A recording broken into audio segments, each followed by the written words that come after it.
حضور علیہ السلام نے ارشاد فرمایا، میرے دوستوں میں سب سے قابل رشک دوست وہ ہے کہ جس کا سامان دنیا تھوڑا ہے اور نمازیں زیادہ ہیں۔ اور پھر ارشاد فرمایا جب وہ چلتا ہے تو اس کی طرف اشارے بھی نہیں ہوتے، یعنی وہ اتنا معروف نہیں ہے کہ وہ گزر رہا ہو تو لوگ کہیں یہ فلاں جا رہا ہے فلاں جا رہا ہے۔ اور پھر حضور علیہ السلام نے اپنے ہاتھ سے وَنَقَدَ بِيَدِهِ، حضور نے ایسے چٹکی بجائی اور فرمایا اس کو موت بھی ایسے ہی آئی، موت بھی اس کو ایسے ہی آئی۔ اور پھر حضور نے آگے ارشاد فرمایا قلت بواکی ہے، اس کو رونے والے بھی تھوڑے ہی تھے، بہت زیادہ رونے والے نہیں تھے۔ فرمایا میرے دوستوں میں قابل رشک دوست دیکھنا ہو تو یہ ہے اس کا جنازہ جا رہا۔ اللہ اکبر، یہ دنیا پہ آئے، ایک کونے کھجرے میں زندگی کاٹ دی، رزق حلال کمایا، معاشرے میں کوئی اتنی پہچان بھی نہیں بنی، بس آئے، بس زیادہ وقت مسجد میں گزرا، سجدے کثرت کے ساتھ تھے، حقوق العباد کا خیال رکھا، کسی کو دکھ نہیں دیا اور اپنی زندگی گزار دی۔ مرے تو زیادہ لوگوں کو پتہ ہی نہیں چلا، اس کی کسی کو کمی محسوس نہیں ہوئی، اس لیے کہ معاشرے کے اندر وہ ایسا ہی نہیں تھا۔ لا یشار الیہ الناس، لوگ اس کی طرف اشارہ نہیں کیا کرتے تھے کہ یہ فلاں ہے یہ فلاں ہے، اس کا تذکرہ نہیں کیا جاتا تھا، نہ کسی شادی میں بلایا جاتا تھا، نہ کسی ولیمے میں بلایا جاتا تھا۔ معاشرے میں ایک گمنام زندگی تھی، لیکن سجدے اس کے زیادہ تھے، نمازیں اس کی زیادہ تھیں، قلت بواکی ہے، اور زندگی کے بکھیڑے بھی زیادہ نہیں تھے، گیا تو رونے والے بھی بہت ہی تھوڑے تھے۔ تو فرمایا میرے دوستوں میں قابل رشک دوست دیکھنا ہے تو یہ اس کا جنازہ جا رہا ہے۔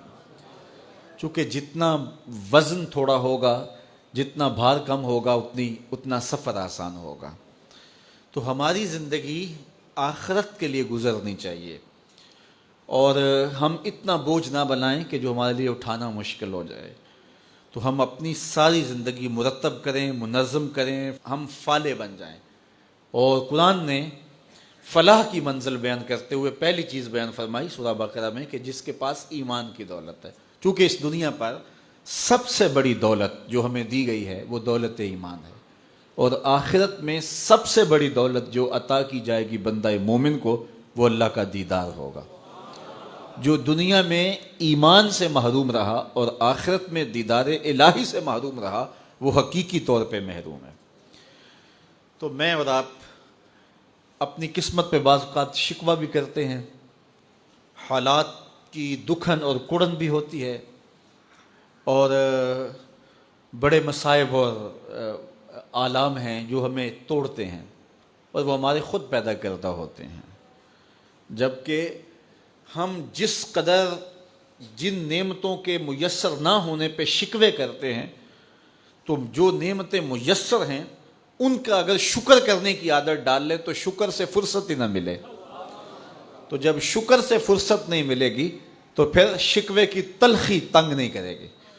تو اللہ تعالیٰ نے یہ کتنی بڑی دولت دی ہے کہ ہم ایمان کی بہاروں سے مالا مال ہیں، اور یہ میرا اور آپ کا کوئی کمال نہیں ہے، یہ محض اللہ تعالیٰ کی کرم نوازی ہے کہ ہمیں ایسے ماحول میں پیدا کر دیا۔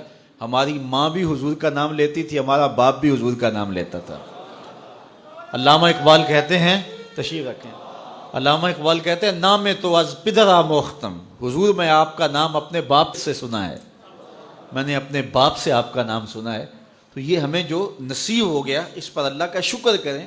دیکھیے پی ایچ ڈی ڈاکٹر ہے، کتنی بڑی ڈگری ہے، اتنا بھاری بھرکم علم کا خزانہ، لیکن بت کے آگے ہاتھ جوڑے کھڑا ہے۔ اس کو سمجھ نہیں آ رہی کہ بدن پہ بیٹھی مکھی تو اڑا نہ سکے، میری ضروریات کا کفیل کیسے ہو سکتا ہے، لیکن کھڑا ہوا ہے۔ اور یہاں ان پڑھ ہے، چٹا ان پڑھ جسے کہا جاتے ہیں، لیکن بت کو جو ہے وہ پاؤں بھی نہیں مارتا ہے، وہ اس قابل بھی نہیں ہے، اس لیے کہ اللہ نے اسے مسلمانوں کے گھر میں پیدا کر دیا۔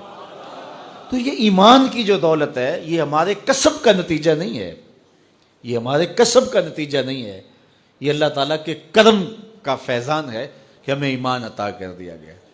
تو ساری زندگی بھی ہم اس کا شکر ادا کرتے رہیں تو اس کا شکر ادا نہ ہو، اور ایمان کی جو مٹھاس ہے، یہ دولت ہمیں جو مل گئی ہے، اس کا جو سرور ہے، اس کی جو لذت ہے، ساری زندگی اسی لذت میں گزار دیں کہ اللہ نے ایمان کی دولت نصیب فرمائی۔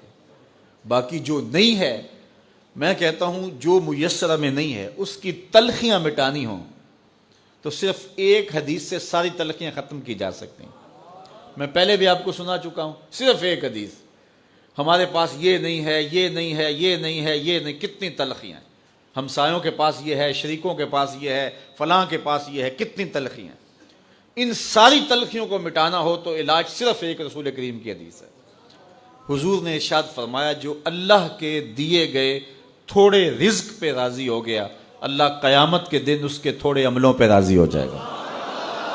چل بندے موج کر، تو میرے تھوڑے پہ راضی ہو گیا تھا، میں تیرے تھوڑے عملوں پہ راضی ہو گیا۔ اب جتنی بھی محرومیاں ہوں، ساری تلخیوں کو مٹانا ہو تو یہ صرف ایک حدیث ہی کافی ہے، اور زندگی کی جتنی بھی خوشیاں ہوں وہ حاصل کرنی ہو تو یہ تصور ہی کافی ہے کہ میں مسلمان ہوں، میں ایمان والا ہوں۔ بڑے بڑے سائنسدانوں کو اسلام نہ مل سکا، بڑے بڑے جنہوں نے دنیا کو بڑا کچھ دیا اور زمانے پہ ان کا نام ہے، علم و دانش، ان پہ فخر کرتے ہیں، لیکن یہ دولت اسے نہیں دی گئی، اور یہ جو ہے وہ چارہ کاٹنے والے ایک دیہاتی کو مل گئی یہ دولت، تو وہ شکر نہ ادا کرے کہ مالک جو نیوٹن کو نہیں ملا وہ مجھے مل گیا۔ اتنے بڑے سائنسدانوں کو جو نہیں مل سکا، دنیا کے دانشوروں کو نہیں مل سکا، جو پوری دنیا کو چلاتے ہیں، پوری دنیا کی منصوبہ بندی کرتے ہیں، یہ دولت انہیں نہیں نصیب ہوئی اور مجھے ماں کی گود سے نصیب ہوگی۔ تو یہ تصور ہی نحال کر دیتا ہے کہ مجھے ایمان کی دولت نصیب ہوئی۔